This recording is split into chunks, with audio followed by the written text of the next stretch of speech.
G'day guys, it's Galvin from the Cartoon Company.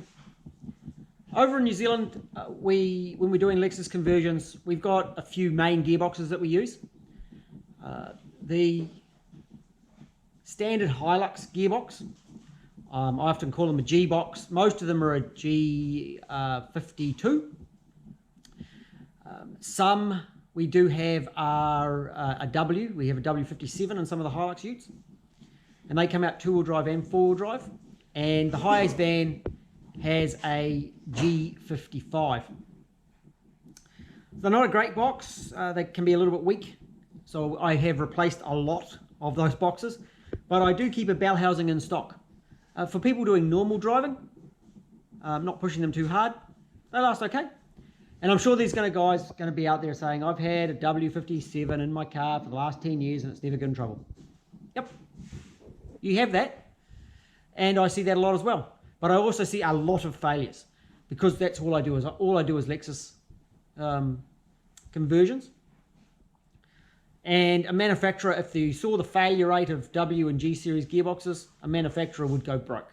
So that's it. I've got a Bellhousing in stock just to have a look at it. I actually had a gearbox here the other day. I was going to make this video and then I sold it. So there's the G pattern.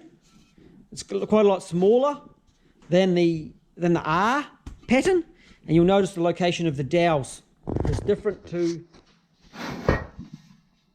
the R series.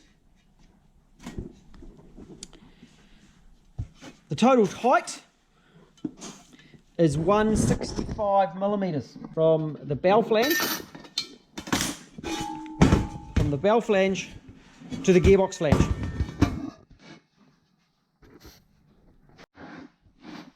So the next gearbox we use most of the time is an R series gearbox. So we have the R350, which is in the high-ace van, and that's coming up in a video soon. And they run a short shaft gearbox. So the input shaft is 160 millimeters long. And then the R150, R151F in the Surfs and Hiluxes, and right through into the KUN series Hiluxes. So that's the 2004 shape onwards.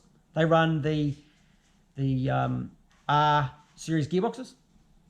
It's quite interesting. The late Hilux run a really long Bellhousing on the factory ones, but their shaft length is short. It's a 160mm shaft length. In this shape here, actually, the 2003 Hilux, the 160 series, the V6s run a long shaft.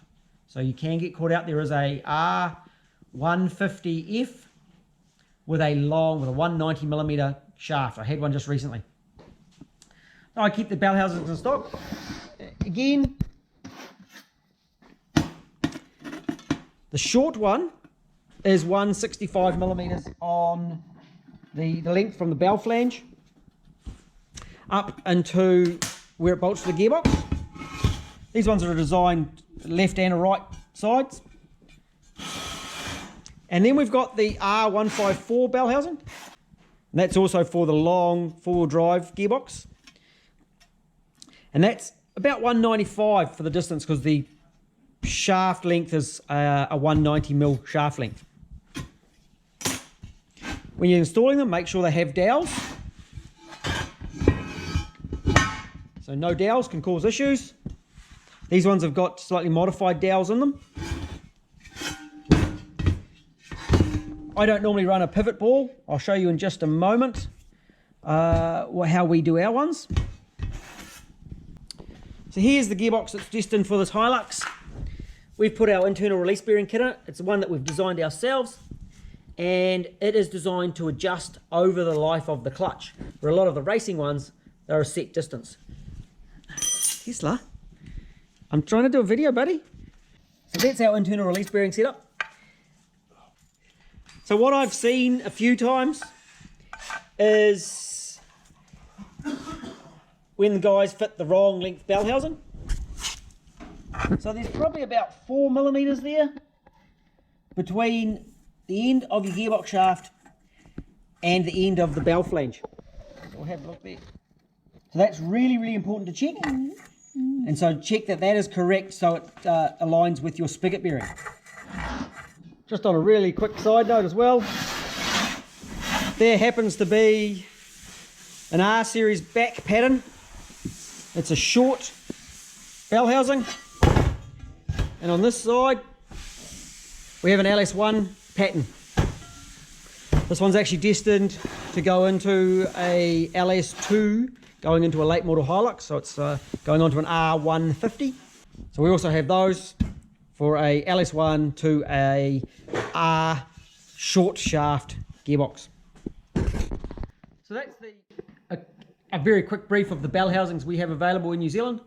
We're still able to buy brand new R154s at a pretty good price, so we're quite fortunate, and generally we can find gearboxes quite available over here. I know overseas there's lots of adapter plates and different kits, and I see issues with flywheels and all sorts of stuff, lots of dramas. We've got a clutch setup that we use all the time, and it works really well, and I've used it just absolutely hundreds and hundreds of times. I think I sell more of them around New Zealand than everyone else in New Zealand. That's how many that I use.